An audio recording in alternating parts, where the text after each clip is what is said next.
మత్తయి సువార్త 10వ అధ్యాయం 37వ వాక్యం. రండి.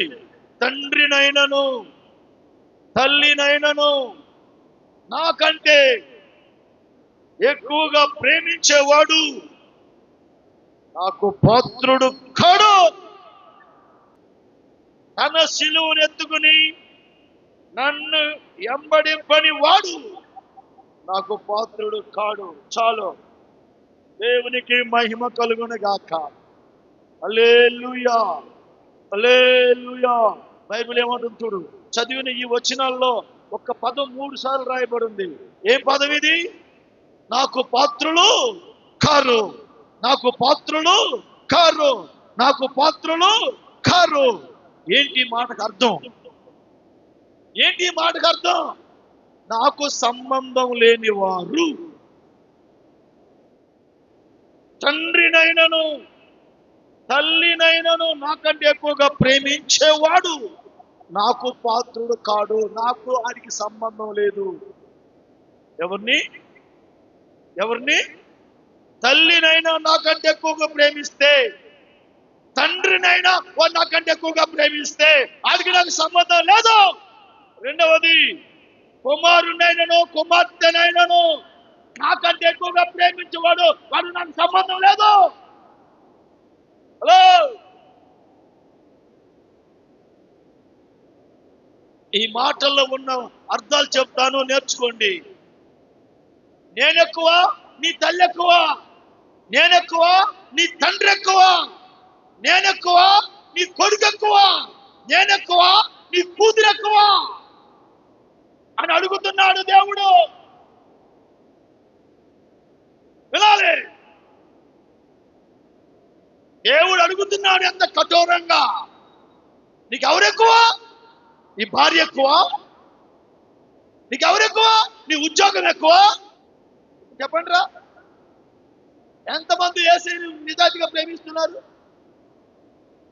యేసయ్యతో నీకు బంధం ఎంతమందికి ఉంది? బైబిల్లో ఒక భక్తుడు ఉన్నాడు, యొప్తా అనే భక్తుడు. అమోనీయుల మీద యుద్ధానికి వెళ్ళాడు. ఏమని మొక్కుకున్నాడు తెలుసా? 31వ అధ్యాయం 11వ అధ్యాయం 31వ వచనం. నేను అమోనీయుల యొద్ద నుండి క్షేమంగా తిరిగి వచ్చినప్పుడు నన్ను ఎదుర్కొనుటకు నా ఇంటి ద్వారము నుండి బయటికి బయలుదేరి వచ్చినదేదో అది యెహోవాకు ప్రతిష్ఠితమగును, మరియు దహన బలిగా దాన్ని అర్పిస్తానని చెప్పాడు. అమోనీయులతో యుద్ధం చేసి యొప్తా తిరిగి వస్తున్నాడు. దేవుడు జయమిచ్చాడు. హలో, నిద్రవాహన మాట వినండి. దేవుడు జయమిచ్చాడు. తిరిగి వస్తుంటే వాళ్ళ కూతురు ఇంటి గుమ్మంలో నుండి తండ్రిని ఎదుర్కోవడానికి వస్తుంది.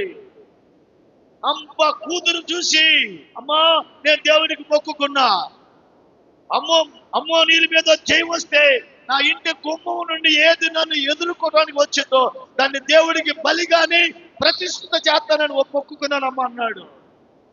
ఇప్పుడు కూతురే వచ్చింది. ఇప్పుడు ఏం చేయాలి కూతుర్ని? ఏం చేయాలి కూతుర్ని? కూతురని మాట తప్పాలా? కూతురని దేవుడికి మాట తప్పాలా? దేవుడికి ఇచ్చిన మాట తప్పాలా? భక్తిపరుడు మాట తప్పుతాడా? దేవుని బిడ్డల మాట తప్పు తిరిగే రకాలా? దేవుడికి మాట ఇచ్చాడు. అది జీవితం అంటే. జీవితం అంటే ఏంటి? మాట నిలబెట్టుకోవటం. అది కూతురైనా, అది కొడుకైనా, భార్య అయినా, ఎవడైనా సరే అనవసరం. మాట ఇస్తే నెరవేర్చేవాడు మనిషి క్రైస్తవుడు. మాట తప్పేవాళ్ళు క్రైస్తవులు కాదు, మోసగాళ్ళు, దొంగలు. ఎన్నిసార్లు మాట చెప్పావు క్రైస్తవుడివా నువ్వు? ఎన్నిసార్లు మాట చెప్పావు? ఎలా తిరుగుతున్నావు? ఎలా ఉన్నావు? చెప్పండి రా. ఇక్కడ ఎవరు మాట తప్పని వాళ్ళు ఉంటే ఎవరైనా?